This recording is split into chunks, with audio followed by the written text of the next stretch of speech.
Good morning. Hello. Good morning. चलो ठीक आहे. आवाज येतो. एक जण कोणतरी म्यूट ऑफ ठेवा. Let start. ठीक आहे. आता आज आपण पाहणार काय होतो तर ऑटोकॅडच्या नोट्स आणि त्यावर क्वेश्चन बँक ऑटोकॅडची आणि आपण क्वेश्चन बँक वरून सुरुवात करू. मी आता काय सांगतोय लक्ष द्यायचं की असे वस्तुनिष्ठ प्रश्न हे जुन्या पॅटर्न मध्ये आलेले होते. जे तुमचा जो बदललेला नवीन पॅटर्न आहे त्याच्यामध्ये हे नव्हते वस्तुनिष्ठ प्रश्न, म्हणजे ऑब्जेक्टिव्ह जोड्या किंवा रिकाम्या जागात. तरी पण चुकून एखादा येऊ शकतो. तर बहुभुजा कृती काढण्यासाठी टिंबटिंब कमांड वापरतात. जी कमांडची यादी दिलेली शेवटची ती आपल्या नोट्स मध्ये सर्वात महत्वाची आहे. तर त्यामध्ये बहुभुजा कृत्या काढण्यासाठी अर्थात पॉलिगॉन, बरोबर का?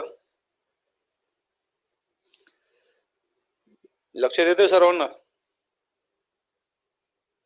अरे समबडी माईक ऑन ठेवा एक दोघांनी. मयूर, सार्थक, संकेत मरळे, हा ज्यांच्याकडे आवाज जास्त नाही त्यातल्यापैकी एक दोघांनी ऑन ठेवा, म्हणजे मला रिस्पॉन्स समजू दे. तर मी काय म्हणत होतो की बहुभुजा असे वस्तुनिष्ठ प्रश्न जुन्या पॅटर्न मध्ये आलेले आहेत, तुमच्या नवीन सिलेबस मध्ये नाहीत. तरी पण चुकून एखादा पेपर सेटर देऊ शकतो एखादा प्रश्न चुकून. तरी त्यासाठी एक 4-5 प्रश्न मागचे दिलेले तिथं. बहुभुजा कृती काढण्यासाठी टिंबटिंब कमांड वापरतात. आपल्याला नोट्स मधल्या कमांड सर्वात जास्त महत्वाचे आहेत. त्याच्यामध्ये याची उत्तर आहेत. तर बहुभुजा कृती काढण्यासाठी कोणती कमांड?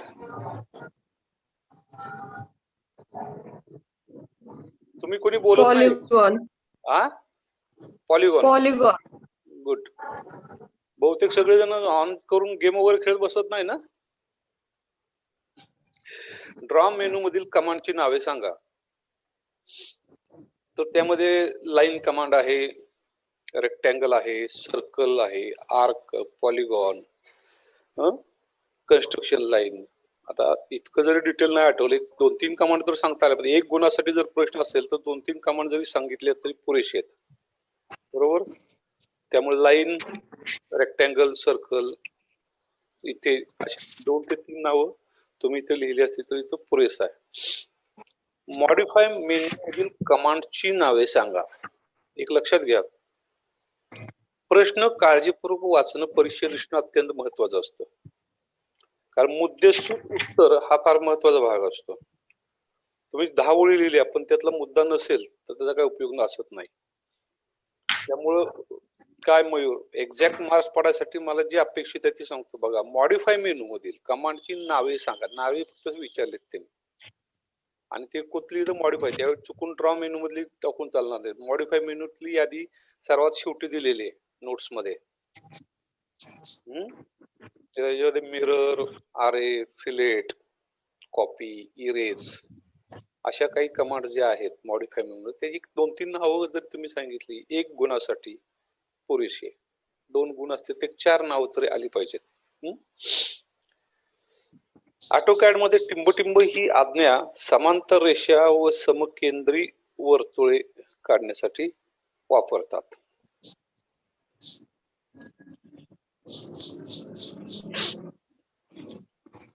ऑफसेट.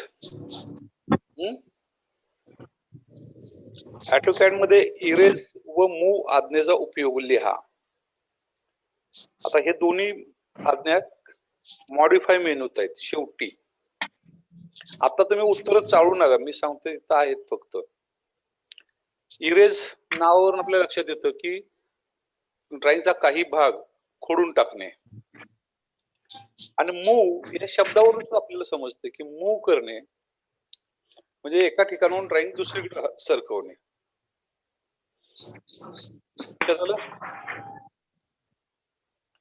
पुढं नंतर थोडक्यात उत्तर लिहा असं आहे. ते साधारणतः 3 प्रश्नांचे आहेत, आणि याच्यामध्ये काही प्रश्न हे तुमचे नक्की तुमच्या सिलेबस मधले आणि बोर्डाला येऊन गेलेले आहेत तुमच्या पॅटर्न मध्ये. ऑटोकॅड मधील निर्देशांक पद्धतीचे म्हणजे ज्याला आपण कोऑर्डिनेट सिस्टीम म्हणतो. आता इथं देखील मी इंग्लिश मराठी दोन्ही शब्द वापरलेत, लक्ष द्यायचं आहे. प्रकार लिहा, 3 गुण आहेत आणि एकूण 3 कोऑर्डिनेट सिस्टम आहेत. त्यामुळे या ठिकाणी आपल्याला 3 कोऑर्डिनेट सिस्टमची नावं लिहायला लागतील. सिस्टमॅटिक लिहायचं कसं? ऑटोकॅड मधील निर्देशांकांच्या 3 पद्धती पुढील प्रमाणे आहेत. परत खालच्या ओळीला घ्यायचं. पहिला पॉइंट ॲब्सोल्यूट कोऑर्डिनेट सिस्टीम. दुसरा पॉइंट रिलेटिव्ह कोऑर्डिनेट सिस्टीम. तिसरा पोलर कोऑर्डिनेट सिस्टीम. नोट्स मध्ये हे तिन्ही दिलेले आहेत. अशी 1 बाय 1 लिहा किमान. यांनी प्रकार लिहा म्हटलं, विस्तृत माहिती विचारलेली नाही. 3 गुण आहेत, तुम्ही नुसते प्रकार लिहायला हवेत. पण वरती एक वाक्य टाकायचं चौथं, म्हणजे जरा दिसताना भव्य दिसते उत्तर. हा, पण ते अचूक पाहिजे. ऑटोकॅड निर्देशांक पद्धती पुढील प्रमाणे आहेत. खालच्या ओळीला 1 2 3 ॲब्सोल्यूट, रिलेटिव्ह आणि पोलर कोऑर्डिनेट सिस्टीम. यानंतर ऑटोकॅड मधील ड्रॉ मेनूतील कोणत्याही 3 कमांडचा उपयोग लिहा. ऑटोकॅड मधील ड्रॉ मेनूतील लक्ष प्रत्येक शब्दाकडे पाहिजे. 3 कमांडचा उपयोग लिहा. आता इथे यादी नाही लिहायची आपल्याला, यादी बरोबर त्याचा एका वाक्यात उपयोग लिहिला पाहिजे. 3 कमांडचा उपयोग लिहायचे, किमान 3 वाक्य आली पाहिजेत. तर ऑटोकॅड मधील ड्रॉ मेनूतील विविध कमांड्स पुढील प्रमाणे असे म्हणून सुरुवात करायची. लाईन, खालच्या ओळीला घ्यायचं. लाईन पहिला पॉइंट, त्याला डॅश द्यायची. सरळ रेषा काढण्यासाठी या कमांडचा उपयोग होतो. दुसरा पॉइंट खालच्या ओळीला घ्यायचा. रेक्टँगल, आयत काढण्यासाठी या कमांडचा वापर केला जातो. तिसरा पॉइंट सर्कल, वेगवेगळ्या व्यासाची त्रिज्येची वर्तुळे काढण्यासाठी ही कमांड वापरतात. वाक्य बदललीत, या कमांडचा उपयोग होतो, ही कमांड वापरतात, असे बदलायची. It's easy. गेटिंग? यानंतरच ऑटोकॅड मधील ड्रॉ मेनूतून 4 कमांडची नावे लिहा. आता पुन्हा नावेच लिहिण्यात आलेलं आहे.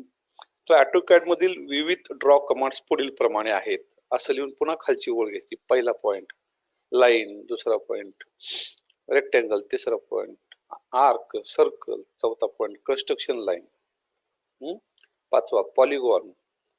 लिहू शकता तुम्ही. का तर 1-2 शब्दच तर लिहायचे आहेत. इथं नावं फक्त लिहायचे आहेत.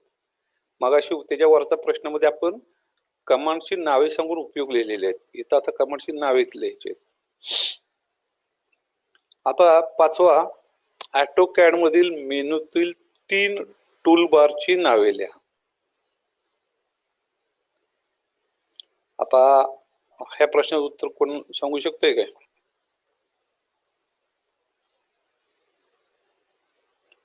काय म्हटले बघा, ऑटोकॅड मेनू मधील 3 टूलबारची नावे लिहा.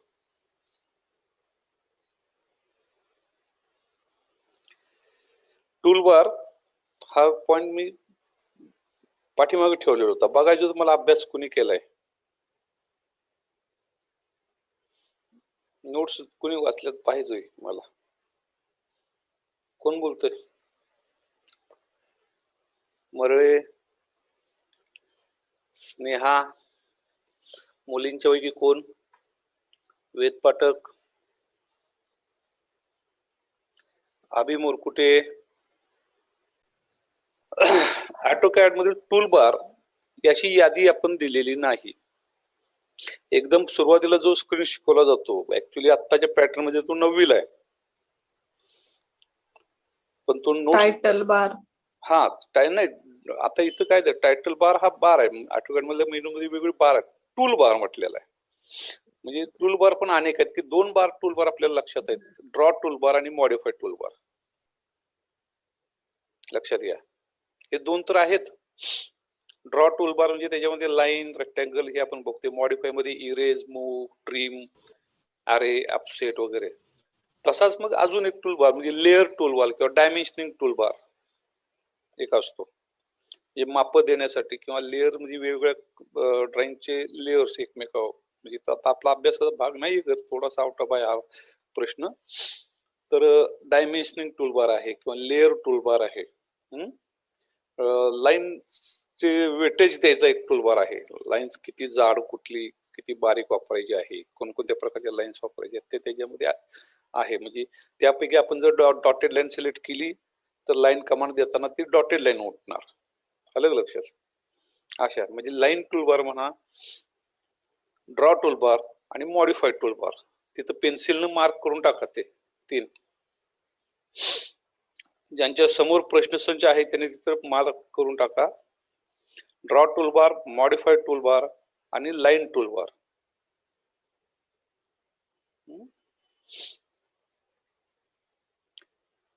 ठीक आहे, जाऊया पुढं. ऑटोकॅड चे फायदे लिहा. ऑटोकॅड चे फायदे लिहा. आता ऑटोकॅडच्या फायद्याबद्दल आपण वर्गामध्ये सविस्तर चर्चा केलेली आहे, तरी पण सगळे विद्यार्थी नव्हते. पुन्हा एकदा पॉइंट लक्षात घ्या, ऑटोकॅड मुळे काय फायदा होतो. कन्व्हेन्शनल ड्रॉइंग होती. 4 मार्कला प्रश्न विचारला, त्यामुळे थोडस 4-5 पॉइंट तर लिहिले पाहिजेत. ऑटोकॅड या संगणक प्रणालीमुळे अभियांत्रिकी आरेखन करताना पुढील फायदे होतात, असं आपण सुरुवातीला एक वाक्य टाकून देऊ शकतो. इंजिनिअरिंग ड्रॉइंग करताना ऑटोकॅडचा वापर केल्यामुळे पुढील फायदे होतात. आणि मग पहिला फायदा की वेळ अत्यंत कमी लागतो. दुसरा फायदा की ड्रॉइंग मध्ये अचूकता येते. तिसरा, ड्रॉइंग खूपच नीटनेटकं तयार करता येतं. चौथा, त्याचं जतन चांगल्या पद्धतीने करता येतं. सेव्ह करणं ड्रॉइंग. कागद खराब होतो, उंदर कुरतडतात, ते यात काय होत नाही, असं लिहायचं नाही पुढं, पण जतन चांगल्या पद्धतीने करता येतं. पाचवा, डिजिटल स्वरूपात ड्रॉइंग असल्यामुळे आपण काही सेकंदात जगभरात कुठेही ते शेअर करू शकतो, पाठवू शकतो. सहावा, जुन्या ड्रॉइंग वरती दुरुस्ती करून नवीन ड्रॉइंग त्वरित तयार करता येतं. असे जे फायदे आहेत त्यापैकी किमान 4 फायदे आपण व्यवस्थित लिहिले पाहिजेत. वर कोणत्याही अशा उत्तराला खाली 4 हे द्या ते द्या असं असतं, त्यावेळी आपण एक विस्तृत वाक्य लिहायचं की ऑटोकॅडमुळे अभियांत्रिकी इंजिनिअरिंग ड्रॉइंग काढताना पुढील फायदे होतात, असं कव्हरिंग वाक्य लिहायला शिका सर्वांनी. एक इम्प्रेसिव्ह राहतं ते. यानंतर मॉडिफाय मेनूतील पुढील कमांडचा उपयोग लिहा. आता बघा काही वेळा असं घडतं बरं का विद्यार्थ्यांनो, लक्ष द्या की तुम्हाला वर कुठतरी मॉडिफाय मेनूतील कमांड्स लिहा आलेला असतो प्रश्न, आणि खाली असाच प्रश्न आलेला असतो, मॉडिफाय मेनूतील पुढील कमांडचा उपयोग लिहा. आता इथं मिरर पहिली कमांड नोट्स मध्ये दिलेलं उत्तर, तरी पण मी रिवाइज करतोय. मिरर कमांड म्हणजे जशी आपण आरशामध्ये पाहतो की आपली बरोबर व्हॉइस प्रतिमा तिथं येते, म्हणजे लेफ्ट टू राईट घडतो आपण, बरोबर की नाही. आरशामध्ये आपण ज्यावेळी बघतो त्यावेळी आपला डावा हात हा आरशातल्या प्रतिमेचा उजवा हात दिसतो ना.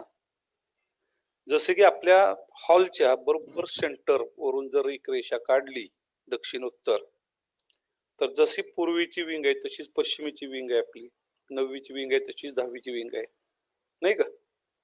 मग एका बाजूचं ड्रॉइंग आपण काढलं आणि त्या ठिकाणी सेंटर लाईन दिली, आपण मिरर लाईन द्यायची आणि मिरर कमांड दिली की सेम ड्रॉइंग लगेच या बाजूला तयार होतं, लक्षात घ्या. त्यामुळे मिरर इमेज, त्यामुळे ड्रॉइंगचा वेळ किती वाचतो बघा. इरेज, अर्थात इरेज म्हणजे इरेजर जो आपली फार आवडती वस्तू आहे कंपासातली, इरेज. कॉपी करणं म्हणजे ड्रॉइंगच्या एका भागाची कॉपी करून त्याच प्रकारे पुढे ड्रॉइंग काढायचं असेल. 12 नंबरची क्लासरूम 10वी अ ची आपण कॉपी केली की नंतर 13 नंबर, 14 नंबर 10वी क चा, 15 नंबर 10वी ड चा, 16 नंबर 10वी ई चा ड्रॉइंग आपण कॉपी करू शकतो. पुन्हा मूव, आता 15 नंबर नंतर 16 नंबरला 17 नंबरला आपल्याला मूव करावं लागते 90 अंशात. ड्रॉइंग एका ठिकाणी उचलून आपण दुसऱ्या बाजूला तिकडे मूव करू शकतो आणि पुन्हा त्याच्यावर कॉपिंग करू शकतो. ट्रिम करणं म्हणजे अनावश्यक भाग काढून टाकणं. जसे मगाशी आपण विचार केला की मिरर इमेजने 9वीची जशी तशी 10वीची विंग करता येते, पण 9वीकडे 2 क्लासरूम जास्त आहेत. लक्षात आले का कधी आपल्याला? 9वीकडे 11 क्लासरूम्स आहेत, 10वीकडे 9 क्लासरूम्स आहेत. त्यामुळे 10वीचा शेवटचा वर्ग हॉलच्या पूर्वेला बसतो, बरोबर का. तर त्यावेळी काय करू शकतो आपण, ती अनावश्यक झालेला जादा भाग काढून टाकायसाठी ट्रिम हा ऑप्शन वापरतो. नोट्स मध्ये हे दिलेलं आहे, एकदा नंतर नजर टाकायची व्यवस्थित. ज्यांनी आधी टाकले असेल त्यांच्या लक्षात येईल थोडंफार. मॉडिफाय मेनू मधील पुढील कमांडचा उपयोग केला. पुन्हा एकदा तो प्रश्न आलेला होता, फक्त त्याच्यामध्ये कमांड थोड्या वेगळ्या आल्यात. वरची फक्त कॉपी कमांड इथं आलेली आहे. कॉपी म्हणजे ड्रॉइंगच्या एखाद्या भागाची कॉपी करून त्याच पद्धतीने इतर ठिकाणी ते कॉपी वापरायची असेल तर आपल्याला कॉपी कमांड देतो आपण. ब्रेक. आता ब्रेक कमांड काय आहे थोडी समजून घ्या. लांब अंतरावरल्या रेषा ड्रॉइंग्स आपल्याला मध्ये अंतर दाखवायचं आहे फक्त, तर त्या ठिकाणी ब्रेक ही कमांड दिली जाते. म्हणजे आता लक्षात घ्या, असं लांब अंतरावरचं म्हणजे आपण उरळी कांचन ते सोलापूर रस्त्याचं ड्रॉइंग करत असू आणि रस्ता काही अंशात अगदी सरळ सुट एका रेषेत चाललेला आहे आणि त्याचं अंतर साधारणतः 3 किलोमीटर आहे. ड्रॉइंग वरती आपण ते स्केलनं घेऊन समजा आपलं ते 30 सेंटीमीटर होत असेल तर सगळं 30 सेंटीमीटर तो रस्ता काढायची गरज नसते. रस्त्याची सुरुवात आणि शेवट काढून मध्ये ब्रेक लाईन दिली जाते. अरे म्हणजे एकसारखी एखादा भाग चौकोन, रेक्टँगल किंवा सर्कल्स अशा एखाद्या पृष्ठभागावरती एकसारखे भाग खूप काढायचे असतील तर अरे हे वापरलं जातं. जसं की आता आपल्या 10वीच्या विंगला तुम्हाला आरोग्य तपासणी करताना टेम्परेचर आणि ऑक्सिमीटर चेक करत असताना तुमचं तुम्हाला गोल रिंग दाखवलेले आहेत संपूर्ण कॅम्पसमध्ये, त्या बरोबर का? राईट लेफ्ट सगळीकडून एक विशिष्ट अंतर घेऊन सगळीकडे अशा गोल रिंग आखलेले आहेत. अशा टाईपचं ड्रॉइंग वरती एखाद्या ठिकाणी काम करायचं असेल आपल्याला तर ते अरे ही कमांड वापरली जाते. यानंतर फिलेट. कोण सांगते? नोट्स कोणाकडे आहेत? नोट्स उघडून कोण बसलेले दिसत नाही.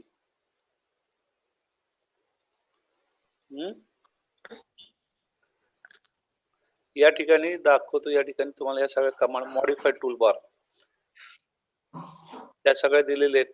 एक एक शब्दातले फक्त यातला एखादा शब्द तुम्हाला कळणार नाही तर त्यासाठी तो इथं मी विश्लेषण करतो. तर या ठिकाणी सगळ्यात तुम्हाला सांगून देतो. यापैकी आता आरे झाला मगाशी आपण रोटेट म्हणजे मगाशी आपण ड्रॉइंग रोटेट केलं आपल्या तुमच्या 10वीच्या 16 नंबर क्लासवर परत गेलो आपण तर 17 नंबरला आपल्याला टर्न व्हायला लागते 90 अंशात. त्यावेळी आपण हा रोटेट कमांड वापरायचे ड्रॉइंग. यानंतर आरे झालं. चॅम्फर कमांड आधी समजून घ्या मग फिलेट समजेल. चॅम्फर कमांडचा उपयोग काय तर कोपऱ्यावर चॅम्फर काढण्यासाठी होतो. तर चॅम्फर म्हणजे काय बघा, अगदी बरोबर 90 अंशातल्या कोणात आपल्या सगळ्या वस्तू असतात दोन रेषेच्या, त्या वस्तू पण तयार होताना तशी होते. परंतु लक्षात घ्या ती 90 अंशाची ती वस्तूचा कोपरा एकदम शार्प तयार होतो आणि तो शरीराला हालचालीला हाताळणीला अपायकारक असतो नाही का. एकदम कोपरा कडक असल्यामुळे त्याच्या हाताळताना त्याच्याकडून इजा होऊ शकते त्याच्याकडून आपल्याला. म्हणून त्या ठिकाणी थोडस 45 अंशात असा कोपरा घासलेला असतो. उदाहरणार्थ जर आता आधुनिक काळातल्या बांधकामात जिने जर पाहिले तुम्ही, जिने पायऱ्या टप्पे, पायऱ्यावरती जी ग्रेनाइट किंवा मार्बलची किंवा कोटाची फरशी बसवलेली असते त्याची वरची बाजू बघा, त्या फरशीची अशी कोपरा मारलेली असते, ते अशी घासलेली असते कोपरा 25 अंशात. त्यामुळे त्याचा अंकुचिदारपणा कमी होतो. त्यामुळं आपला पाय किंवा लहान मुल त्याच्यावर जरी पडलं तरी ते इतकं इजादायक होत नाही. पण ते जर 90 अंशात करेक्ट काटकोन असेल तर त्या पद्धतीने.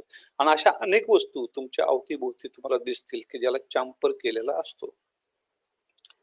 तर अशा प्रकारे काटकोनी किंवा अंकुचिदार बाजूला तो अंकुचिदारपणा कमी करण्यासाठी 45 अंशात त्याला मारलेला एक कट भाग असा तो ड्रॉइंग मध्ये दाखवायला पण लागतो, तर तो चॅम्फर. आणि फिलेट हा चॅम्परचाच प्रकार आहे, फक्त फिलेट मध्ये तो असं घासून ग्राइंडरनं गोलाई केलेली असते, त्याला राऊंड अप केलेलं असतं. विशेषतः आपली जेवणातली ताट वाटी बघा, वाटीचा तळाचा पृष्ठभाग बघा आणि उभा पृष्ठभाग बघा, त्याच्यामध्ये गोलाई निर्माण केलेली असते. बरोबर काटकोनात खालच्या पृष्ठभागाला वरची उभी पृष्ठभाग काटकोनात जरी असला तर त्या ठिकाणी त्याला एक वक्राकार दिलेला आहे की त्यामुळे ती त्याचा अंकुचिदारपणा कमी येतो.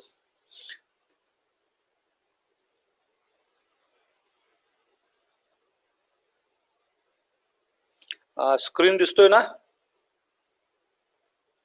तेजस? आता हो, कमांड हो. कमांड लाईनचे प्रश्न आहेत, आज्ञावलीचे प्रश्न. हा प्रश्न 5 मार्कला येतोय सध्या, आणि या प्रश्नाची आपण वर्गामध्ये उजळणी घेतली फक्त, मग त्यावेळी मुलांना किंवा मुलींना एक डिव्हिजन मिळालेली आहे. इलेक्ट्रिकलच्या विद्यार्थ्यांना अजिबात मिळालेली नाही. त्यांनी काळजीपूर्वक लक्ष द्यायचं आहे. त्यासाठी आपण अब्सोल्यूट कुणाच्याकडे आवाज थोडा जास्त आहे, जर आवाज हॅलो अरे कुणाच्या घरी आवाज जास्त आहे?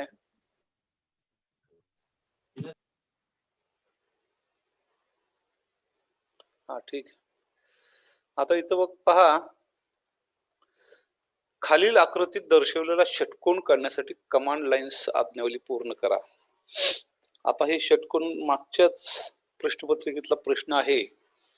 आपल्याला पॉलिगॉन ची कमांड आहे, पॉलिगॉन षटकोन काढायचा आहे. आणि मागच्या मी अब्सोल्यूट कोऑर्डिनेट सिस्टम जे आपण एक्स आणि वाय निर्देशांक जे भूमितीमध्ये वापरतो त्याच्यावरून आपल्याला हे बिंदू ए बी याचे निर्देशांक शोधायला लावले होते. प्रत्यक्षात तुम्हाला परीक्षेत हे निर्देशांक शोधून कमांड लाईन सोडवायची नाही. तशी असती तर आपली परिस्थिती जरा अवघड झाली असती. पण या ठिकाणी आपल्याला हे निर्देशांक दिलेले असतात, फक्त आपल्याला रिकाम्या जागा भरल्यासारख्या जागा भरायच्या असतात. आता हा प्रश्न बघा, खालील आकृतीत दर्शवलेले षटकोन काढण्यासाठी कमांड लाईन्स पूर्ण करा आज्ञावली. आणि त्याच्यामध्ये ABCDEF असा षटकोन दिलेला आहे, नियमित षटकोन.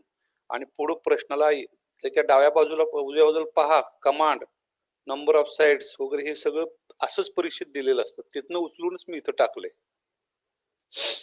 तर कमांड अर्थात कोणती येईल, कोण सांगतंय? Sanket, Tejas, Sarthak. Polygon. Polygon command येईल. कमांड पॉलिगॉन, बहुभुजाकृती. म्हणजे अर्थात बहुभुजाकृती काढायची म्हणजे परत किती साईडची, किती वाटेल त्या साईडची आपण काढू शकतो इथं. त्यामुळे तो साईड विचारतो, तुम्हाला पंचकोन विचार काढायचा आहे, षटकोन का सप्तकोन. त्यामुळे पुढचा प्रश्न, कमांडच्या समोर आपण पॉलिगॉन असं लिहून प्रश्नपत्रिकेत नाही उत्तरपत्रिकेत लिहायचे, प्रश्न क्रमांक वगैरे अमुक षटकोन काढण्यासाठी खालील प्रमाणे कमांड लाईन्स असेल. खालच्या ओळीला कमांड, त्याच्या पुढे डॉट देऊन काय पॉलिगॉन इंग्लिश मध्येच लिहायचं. Number of sides 6, number of side 6 येईल. Edge oblique centre of polygon दिलेला आहे. 2 पद्धतीने पॉलिगॉन काढता येतो, एक वर्तुळ पद्धतीनं आणि एक बाजूवरून. तर तिथं एज टाईप करायचं पुढं. आता पेन्सिल खुणा करून घ्या. आता आपल्याला बाजू दिलेली आहे, बाजूवरून काढायचं आहे षटकोन, वर्तुळ नाही दिलेलं. एज, त्यानंतर first end point of the edge काय येईल इथं?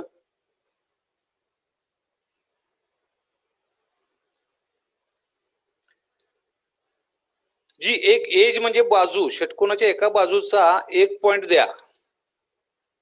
First end point of the edge, तिथं डॅश दिलेला कोलन, कंसामध्ये A3,3 कंस पूर्ण अशा पद्धतीने द्यायला लागेल.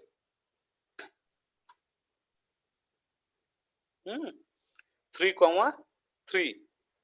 सेकंड एंड पॉइंट, जसं आपण रेषेला पहिला बिंदू दुसरा बिंदू देतो त्यावेळी रेषा पूर्ण होते, तशीही एक बाजू पूर्ण व्हायला आपल्याला हे दोन्ही बिंदू द्यायला लागतील. कुठले? ए आणि B. Second end point of the edge dash कंसामध्ये 6,3 कंस पूर्ण. म्हणजे 3 युनिट लांबीची रेषा दिसते ही ए बी, बरोबर का? 3, 3, 6, 3 मधला फरक किती आहे? 3. हा, त्यामुळं second end point of the edge कंसामध्ये 6,3 एवढं दिलं की हा षटकोन पूर्ण होतो. म्हणजे इथं दिलेले जे पुढे शब्द आहेत इथं जे दिसत आहेत तुम्हाला या ठिकाणी, तर या ठिकाणी मी थोडस हायलाइट करतो, सगळ्यांचं लक्ष बघा येते का इथं. हे जे आहे याच्या पुढे आपल्याला कमांडच्या पुढे टाईप करायला लागेल polygon, number of side 6, edge किंवा सेंटर कुणी कुठल्या पद्धतीने काढणार आहे, एज ई टाईप करायचं. First end point of the edge हा 3,3, दुसरा सेकंड एंड पॉइंट 6,3, 5 पैकी 5 मार्क पूर्ण झाले. पण हे सगळं कमांड पण लिहायचे आणि त्याच्या पुढची रिकामी जागा पण लिहायची आपण उत्तरपत्रिकेत. आणि वरती एक वाक्य लिहायचं, दिलेला षटकोन काढण्यासाठी आज्ञावली पुढील प्रमाणे. ठीक आहे. तर दुसरा प्रश्न एक सोडूया. हे सगळे प्रश्न बोर्डाचे आलेले आहेत, याच्यावरून लक्षात घ्या. हे स्कॅन केले मी बोर्डाच्या प्रश्नपत्रिकेतलं, स्कॅन करून टाकलेली आकृती आहेत या. खालील आकृतीत दाखवलेला त्रिकोण काढण्यासाठी आज्ञावली पूर्ण करा. आता त्रिकोणला काय ट्रायंगल कमांड नाहीये.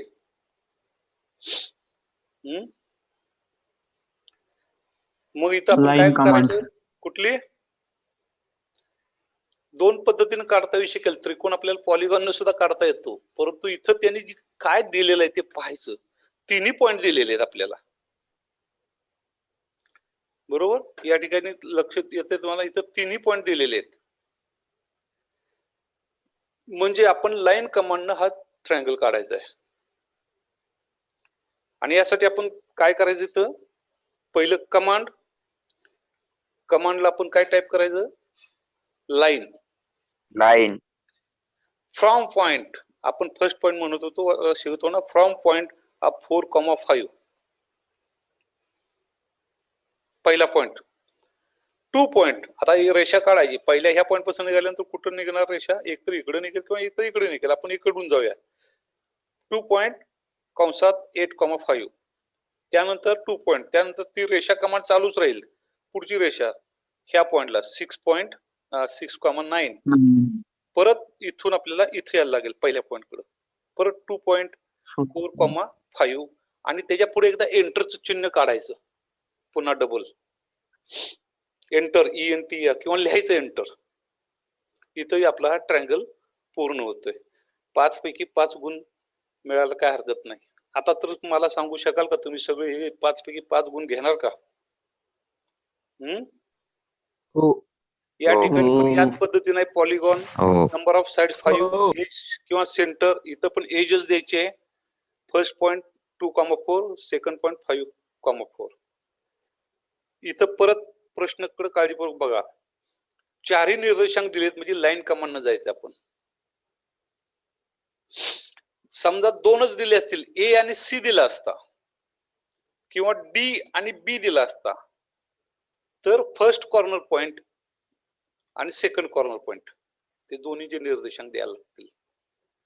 या ठिकाणी चारही निर्देशांक दिलेत, त्यामुळे कमांड लाईन का रेक्टँगल पण नाही, कारण हा बरोबर आयत पण दिसत नाही, स्क्वेअर पण दिसत नाही, बरोबर आहे की नाही. त्यामुळे ह्या आकृतीला लाईन कमांडनंच आपल्याला जावं लागेल. From point A 2,2, 2 point B 7,2. बी द्यायचं नाही, फक्त निर्देशांक द्यायचे आपण. तुम्हाला समजण्यासाठी मी इथे सांगतोय. 2 पॉइंट थर्डला C चा 8,5, 2 पॉइंट D चा 3,5. नंतर मूळ पॉइंट वर आलं पाहिजे, नाहीतर आपल्या ह्या 3च रेषा पूर्ण होतील ABC च्या. हा इथून परत आपल्याला D to A परत शेवटला आलं पाहिजे आणि त्यानंतर पुन्हा एंटर हा शब्द द्यायचा. याच पद्धतीने हे सगळे कमांड्स पूर्ण. आता ही वरचा जो आता हा जो प्रश्न टाकलाय तो आहे असा बोर्डाच्या अख्खा लेखी सुद्धा मी टाईप केलेला नाही, सगळ्यात जसा आहे तसा तुम्हाला टाकलेला आहे. मी तुमच्या लक्षात येईल कसं येते प्रश्न. शिवाय प्रश्नपत्रिका तुम्हाला शेअर करणारच आहे. हा, आता या ठिकाणी एक थोडस वेगळं आलंय, बघायचं आहे. 2,2 कंसात 4,5 कंस 7,1 या 3 बिंदूतून जाणारे वर्तुळ काढण्यासाठी खालील आज्ञावली पूर्ण करा. हा जुन्या सिलेबस मध्ये होता, चुकून एखाद्या परीक्षकाचं डोकं फिरलं तर तो टाकेल असा प्रश्न. तर या ठिकाणी बघा, कमांड सर्कल आपल्याला तुम्हाला देताना एकच पद्धत दिलेली आहे सिलेबस मध्ये जी आहे ती म्हणजे सेंटर द्यायचा आणि डायमीटर किंवा त्रिज्या द्यायची. या ठिकाणी त्यांनी काय केले, 3 बिंदूतून जाणार दिलेला आहे. त्यामुळे कमांड सर्कल त्या विद्यार्थ्यांना ज्याची प्रश्न मी घेतले त्यांना टाईप करून ठेवलं होतं. त्यानंतर 3P 2P TTR आणि सेंटर पॉइंट असे प्रश्न म्हणजे हे आहेत कमांड्स. त्यापैकी पुढे ते तसंच ठेवायचं, लिहायचं आपण उत्तरपत्रिकेत असंच लिहायचं सगळं. आणि पुढे तिथं फक्त 3P द्यायचं का 3 पॉइंट मधनं जाणार वर्तुळ काढायचे. 3P stands for 3 points. मग first point, second point, third point 2, 2, 4, 5, 7, 1. लक्षात येतं. यात दिलेले 3 बिंदू आहेत. 3P लिहायचं फक्त सेकंड लाईनला. म्हणजे आधी लिहायचं 3p/2p/TTR/ सेंटर पॉइंट आणि पुढं रिकाम्या जागेत आपण त्यातलं 3p सिलेक्शन लिहायचं आणि मग हे 3 point, first point, second point आणि थर्ड पॉइंट द्यायचे. आता त्यानंतरचा आय थिंक 3 मिनिटं राहिलेले आहेत पहिल्या क्लास मधली. मी कंटिन्यू करणार आहे. दुसरी लिंक दिलेली आहे तुम्हाला, बरोबर? हो. हा ठीक आहे. तर आता कंटिन्यू राहू आणि नंतर परत दुसरी लिंक सुरू करू. अभियांत्रिकी आरेखनाचे वाचन हा एक अतिशय सोपा हुकमी प्रश्न पैकीच्या पैकी मार्क्स पाडणारा या ठिकाणी असतो. तर अभियांत्रिकी आरेखनाचे वाचन म्हटलेलं आहे.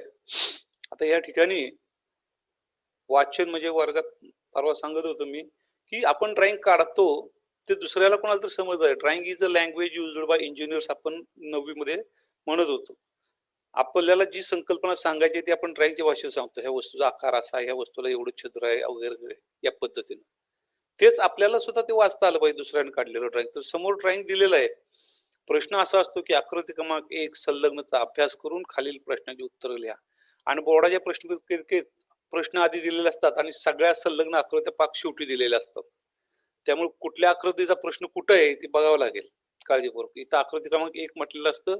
मग त्या आकृती क्रमांक 1 कुठे आहे ते पाहून आपण ते लिहायचं. त्या ठिकाणी आता पुढील प्रश्नाची उत्तरे लिहिलेलं आहे. आता या ठिकाणी उत्तर देताना आपण प्रश्न क्रमांक व्यवस्थित लिहायचं आणि त्यानंतर खाली पहिला आकडा 1 ए चे माप लिहा. तर ए चे माप किती येईल या ठिकाणी कोण सांगू शकते? हा मग सांग सरोदे बोल. किती ए चे माप किती?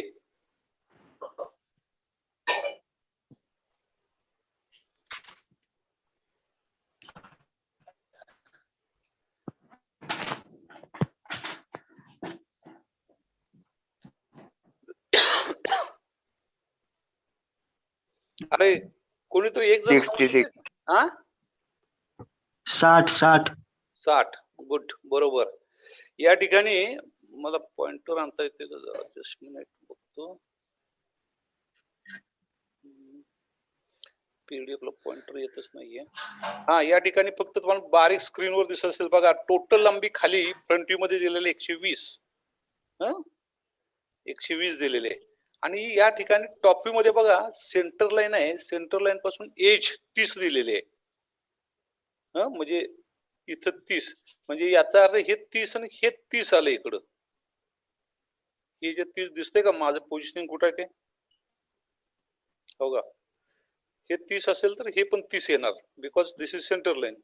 आणि मग 30 आणि 30 60 गेलं आणि एकूण 120 आहे इथं खाली दिलेलं आहे 120. म्हणजे हे अंतर ए राहिलं ते 60 राहिलं. मग ए चे माप 60 mm लिहायचं. आता लेखी उत्तर देतोय आपण त्या ठिकाणी mm लिहायचं. ड्रॉइंग मध्ये प्रत्यक्ष आपण कुठंच mm लिहित नाही, बरोबर का? पण वाक्यामध्ये किंवा लेखीमध्ये आपण ते मिलीमीटर लिहायचं mm. बी चे माप लिहा. आता व्हेअर इज बी? इथं आहे बघा. बी दाखवलंय या सेंटर पासून ह्या अर्धवर्तुळाची. पण मगाशी यातला बी चे माप पाहत होतो या प्रश्नात. इथं हा बीचा सेंटर आहे आणि हा बी न काढलेला अर्धवर्तुळ आहे. त्याची त्रिज्या आहे बी म्हणजे. आणि ती इथं आपल्याला कुठेही दिलेली दिसत नाही, परंतु ही सेंटर लाईन आहे. आणि आत्ताच आपल्याला या सेंटर लाईन पासून इकडं 30 आणि इकडं 30 असं 60 एकूण माप लक्षात आलेलं आहे. किंवा इकडचा एकच भाग विचार करूया 30. आणि मग या आर्कच्या अर्धवर्तुळाच्या या बाजूला पुन्हा 10 आहे. खालील फ्रंट व्ह्यू मध्ये पहा इथं 10 आहे. आणि मग हे 30 मधून 10 गेलं तर मग हे या एवढ्या भागात आपल्याला 20 अंतर शिल्लक राहते. तर बी चे माप येईल 20. सी या भागाचे नाव लिहा. आता हा प्रश्न एकंदरीत जुन्या सिलेबस मधला आहे. तर अशी एक छोटीशी पट्टी काही ठिकाणी ड्रॉइंग मध्ये आपण शेवटचा एक आयसोमेट्रिक काढलेला आहे बघा. 2 आयसोमेट्रिक आपल्यामध्ये अशी एक 10 मिलीमीटर रुंदीची अशी पट्टी आहे आणि ती अशी इथून निघून इथपर्यंत अशी तिरकी काटकोन आहेत. एका काटकोनी खाचीमध्ये अशी सर्वसाधारण अशी जर तिरकी पट्टी असते ती सपोर्ट साठी असते सर्वसाधारणतः पार्टच्या. जी वस्तू तयार केलेली असते त्याच्यामध्ये एक सपोर्ट वजा ती पट्टी असते आणि याला रिब आय बी रिब असं म्हटलं जातं. आणि ते सेक्शन ड्रॉइंग मध्ये होतं, तो भाग तुमच्या सिलेबस नाही, पण त्या ठिकाणी सेक्शन काढायचे नसतात अशा रिबचे, म्हणून तो पार्ट शिकवला जात होता. तर याला रिब म्हणायचा आहे. तर तुमच्या याला हा प्रश्न येण्याची शक्यता नाहीच आहे बिलकुल, कारण सेक्शन ड्रॉइंग काढून टाकलेलं आहे. ठीक आहे. आणि त्यानंतर पुढे डी या रेषेचा प्रकार लिहा.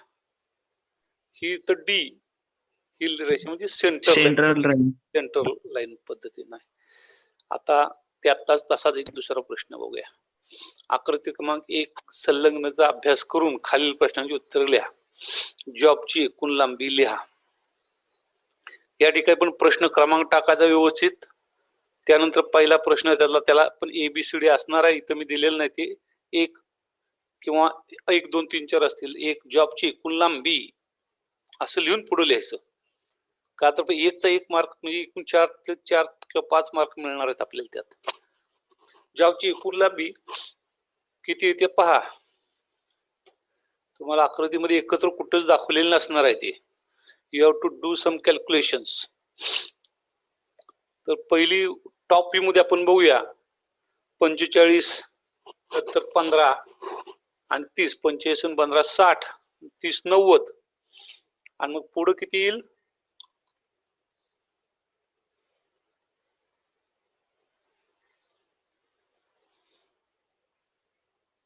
काय अभि मुरकुटे ट्राय करा. 120 येणार. हा पुढील भाग R30 दाखवलेला आहे. म्हणजे इथून रेडियसचा एकच सर्कल इथे येणार आहे पॉइंट पुढे. या बाजूला असं जर उलटा पण पाहिलं इकडं तर इकडं वरती 30 आणि खाली 30 अशी एकूण हे 60 होईल. बरोबर नाही. पण इथून इथपर्यंत हे 30 आहे. R30 म्हणजे 90 आणि 30 120. जॉबची एकूण लांबी 120 मिलीमीटर आहे. असा उत्तर लिहायचं. जॉबची एकूण रुंदी लिहा.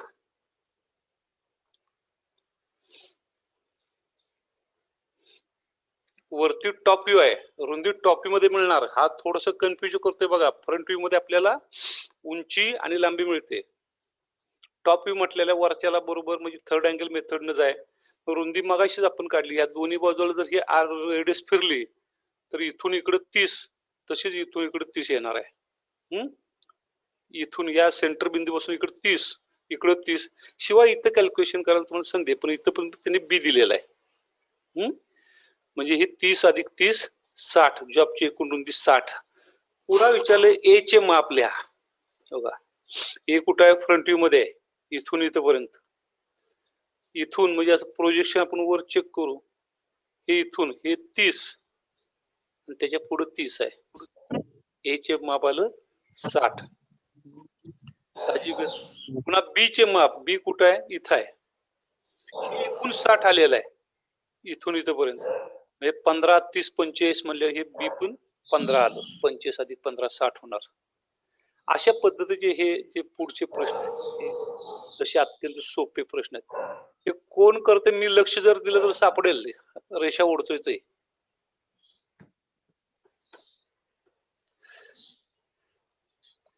याच पद्धतीने आता मात्र पुढचे जे प्रश्न आहेत ते मी तुम्हाला सोडून आता इथे देणार नाही. तुम्ही ते सॉल्व्ह करायचे. जर शंका असेल तर कॉन्टॅक्ट करायचा मला प्रश्न विचारायचे परत. हा प्रश्न आय थिंक रिपीट झालाय. फक्त इथे वेगळ्या पद्धतीने विचारलं. एकूण लांबीच्या ऐवजी ए दिलेला आहे. लक्षात आलं. इथेही तेच आहे. हे प्रश्न तुम्ही स्वतः सॉल्व्ह करायचे आहेत आणि मग माझी चर्चा करायची.